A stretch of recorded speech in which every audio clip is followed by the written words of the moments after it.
Welcome to the third episode in a Legendarium series about Caesar's invasion of Gaul. In part 3, To the Map's Edge, we will talk about how Julius Caesar headed into countries very little known to the Romans. Nonetheless, he crushed two Gallic kings, Galba of the Suessiones and then Bogdonatus. By 57 BC, Caesar had crushed both the Helvetii and Suebi migrations in the name of protecting the Gauls of modern-day France.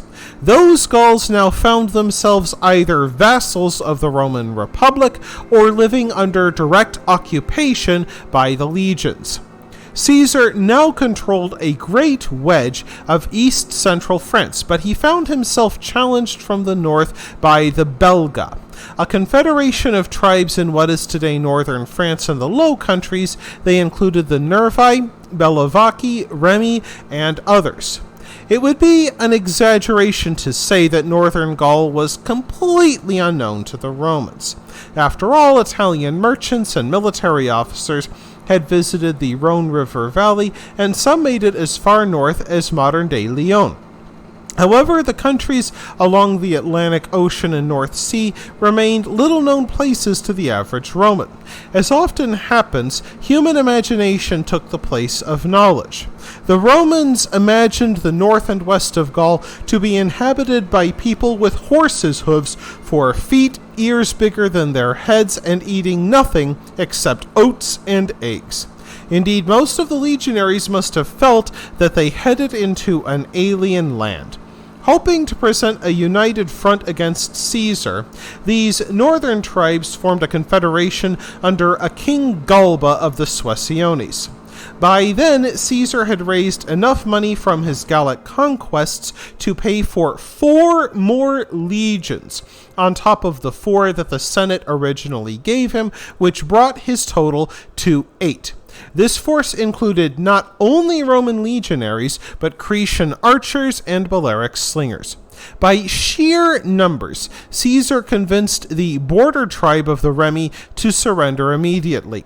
Though the Remi chiefs claimed to have never been a part of Galba's confederacy, they were able to provide Caesar with a suspicious amount of detailed information about King Galba and his allies.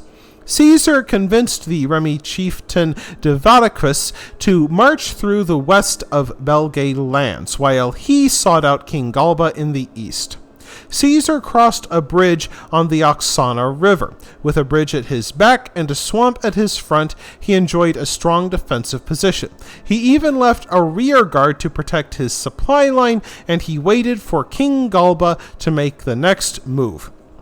While the Romans imagined the Gauls as being warriors who hurled themselves into battle with no clothes on and fought with only primitive weapons like sticks and daggers, the Gauls were actually sophisticated warriors who wore chainmail tunics when they were available and often used elaborately carved weapons that had engraved images of dragons and griffins and other fantastic beasts. Galba started the battle by attempting to lay siege to a nearby hill fort called Bibrax, which was held by the Remi, about 2 miles away from Caesar's defensive positions. While Galba hoped to lure Caesar out, he refused to take the bait. Indeed, Caesar fortified his position on the far side of the Oxana River using earthen ramparts lined with stakes and wooden towers. Galba next attempted to draw Caesar out by sending parties of men to ford the river near Caesar's flanks. However, the Romans shot them down as they swam using arrows and sling stones.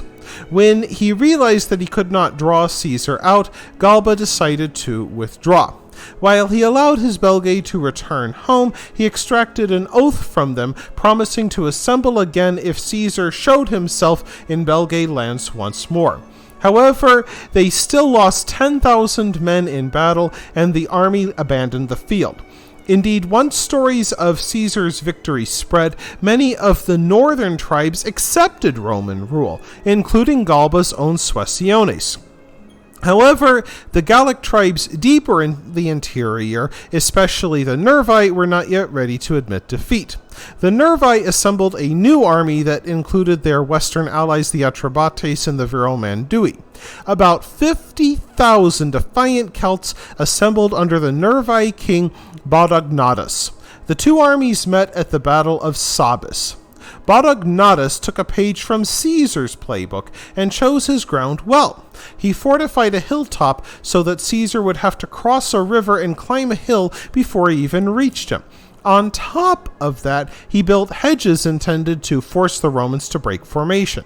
When Caesar sent a vanguard of light infantry across the Sabis River, the Gallic vanguard ambushed them, and soon the entire Gallic army broke cover and charged out of the tree-covered hill towards the Roman force.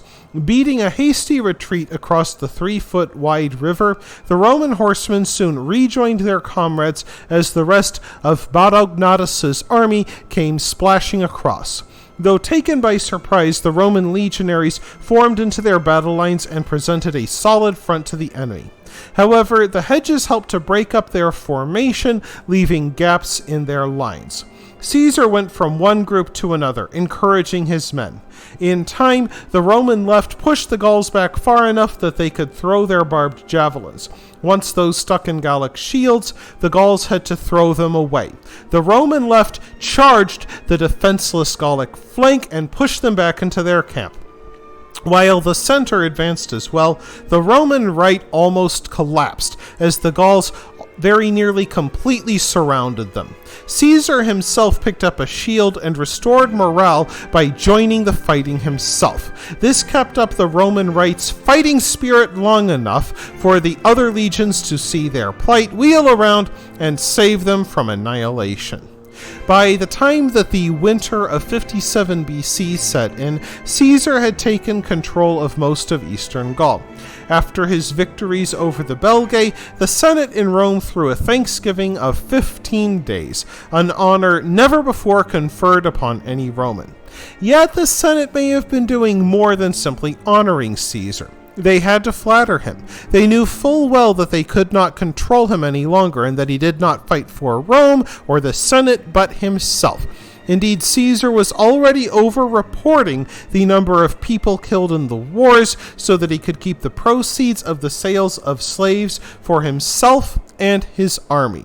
Will this be the end of Caesar's intrigues against the Senate? We'll find out in the next episode. That wraps things up for this installment of the Legendarium. I hope you enjoyed it. If you liked it, press like. If you want to see more, press subscribe. And if you've got anything to say, let me know in the comments section. Thanks again for joining me, and I hope that you have a great rest of the day.